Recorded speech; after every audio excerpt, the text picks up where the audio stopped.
What's going on, and welcome to Joe's Geek Show, the video series where we talk comics. And before we get started, if you'd like to support the channel, you can do so by hitting that subscribe button, liking this video, and sharing. And with that, The Flash, issue 759. And this book is written by Joshua Williamson, with pencils by Rafa Sandoval and Scott Collins, inks by Jordi Tarragona and Arif Prianto, colors by Hi-Fi, and letters by Steve Wands. And this story starts off with Eobard Thawne in the body of Barry Allen doing heroic deeds while monologuing about how much better he'll be as the Flash. This leads him to New Mexico, where he gets Bart Allen, aka Impulse, and convinces him to follow him. We then cut to the real Barry, where it turns out the mummified Jesse Quick and Max Mercury only looked like that because of Barry's guilt, and once he shakes it off, they appear normal. Barry informs them of his predicament, and they agree to help him regain his body. Meanwhile, back in Central City, the Rogues are on a rampage when Eobard and Bart arrive. When Eobard temporarily loses control of Barry's body, which he quickly regains as he catches one of Trickster's bombs and throws it back at him. Bart, of course, is horrified by this and questions the man he thinks is Barry, only to be insulted and left behind. Eobard then takes the Trickster back to the hideout with the other Rogues as he feels another control loss, telling Gorilla Grodd to retrieve the items he needs as he runs off, leaving the Trickster smiling. We then catch up with Iris, Wallace, and Avery hiding out when Eobard shows up, telling them he's taking care of Thawne. When suddenly, Bart appears and begins to beat Eobard, saying that Barry may be many things, but mean isn't one of them. And for a moment, Wallace and Avery question why they should trust Bart when Iris vouches for him as the two hug. Eobard then gets up and charges at them when a voice comes from behind Eobard as Jay Garrick then steps in front to protect everyone. Okay, the ending of this issue. Solid. The return of Jay Garrick. I can dig it. Because if I remember correctly, this is the first time we've seen Jay Garrick since The Flash issue 750, where he had his own little storyline in that, and it is cool to see him here. The only thing I'm hoping happens is Joshua Williamson takes the time to explain how he got there, as well as how he knew they were in trouble. I mean, if I had to guess what might happen, we might get the explanation that while in this area that's not exactly the Speed Force, as said by Max Mercury and Jesse Quick, they still may have been able to reach out to Jay Garrick in some mental capacity that connects them, via the Speed Force, where Barry may have gotten a message out to Jay saying, hey, this is going on, or maybe Max or Jesse, because explanation with the minor details is Joshua Williamson's biggest weakness, but he has a chance to do this right. As for Bart Allen in this story, I really liked him. He had that young, youthful energy that he always does. But most of all, I like that he was able to tell that that was not Barry. Because he's known Barry for a long time. And the minute, Barry was mean to Bart, Bart was just kind of sitting there beside himself and came to the conclusion, okay, there's no way that that is Barry Allen. So he proceeds to beat the crap out of him. Good on you. Because I think it is a fair explanation to say that, Barry Allen may be naive at times, wrapped up in his work and such, but he's never mean. He's always kind and courteous, considerate of others' feelings, and really just likes to make sure everybody's happy.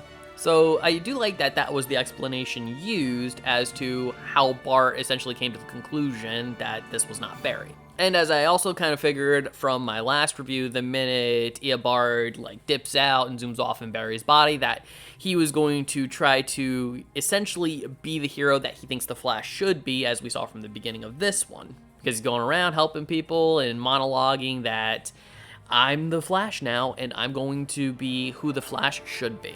I'm going to be the best Flash. And it is really interesting that after all this time, he's still seeking admiration. Because I think that is one of the more interesting character dynamics of Eobard Thawne, is that he really would love nothing more than to be the hero. But his biggest downfall has always been his hubris. The fact that he holds himself in such high esteem and is not humble in any regard really does keep him from fulfilling the role that he wants. And it is interesting to kind of look at Eobard Thawne trying to be Barry Allen when talking to Bart and later on Wallace, Avery, and Iris, as it looks really hard for him. I mean, he's just doing his best to put on a smile, but I mean, it comes off as very unsettling, almost like it's really painful for him. He's just so jaded in his own hate for Barry that, being nice is really an alien experience to him, which led to his reveal because he let his actual personality slip through while talking to Bart. And then there's the rogues themselves. One of the things that, of course, I noticed, Trickster smiled. Why? Did he put some kind of tracking device on Eobard Thawne? Or quite possibly, do the rogues and Gorilla Grodd and everybody have their own plans? Because one thing the rogues do hate, they hate being pushed around, they hate being told what to do.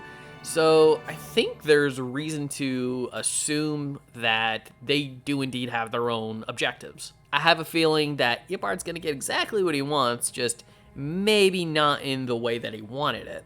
Because, having Eobard Thawne pretending to be the Flash really isn't a good move for the rogues. And after Trickster getting a bomb in his face, it is possible they might be starting to see that. As for the things that I didn't really care for in this book too much, one of those things was after Bart attacked Eobard inside Barry's body, Eobard said that he should have killed him, which led me to question, why didn't you just kill him?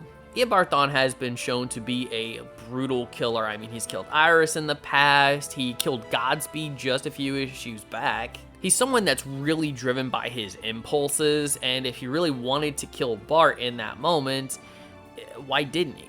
Because to me, that just comes off as sort of a plot armor sort of scenario, where it's like, we can't just kill Bart off, so we'll just have Eobard zoom off to find, Wallace, Avery, and Iris.